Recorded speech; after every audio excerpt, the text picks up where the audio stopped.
భాజపా నేతలు తెలంగాణకు ఏం చేశారో చెప్పాలని తెలంగాణ పీసీసీ అధ్యక్షుడు మహేష్ కుమార్ గౌడ్ ప్రశ్నించారు.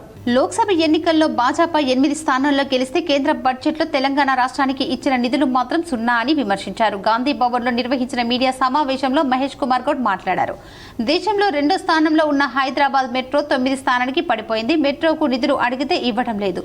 మూసీ పునర్జీవనానికి నిధులు అడిగితే రూపాయి ఇవ్వలేదు. విభజన చట్టంలో హామీల గురించి కేంద్ర మంత్రులు ఏనాడైనా మాట్లాడారా?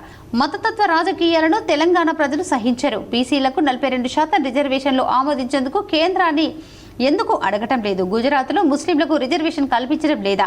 తెలంగాణ ప్రాజెక్టుల గురించి భాజపా నేతలు ఒక్కసారి కూడా మాట్లాడలేదు. తెలంగాణ పట్ల కేంద్ర ప్రభుత్వానికి సవతి తల్లి ప్రేమ, భారాస భాజపా మధ్య ఎప్పుడు రహస్య బంధం ఉంటుంది? 10 ఏళ్ల పాలనలో భారాస 1000 ఎకరాలు అమ్ముకుంది. అప్పుడు ఎందుకు మాట్లాడలేదు? గత ప్రభుత్వం 1,00,000 ఎకరాలు డిఫారెస్ట్ చేస్తే ఎందుకు ప్రశ్నించలేదని నిలదీశారు.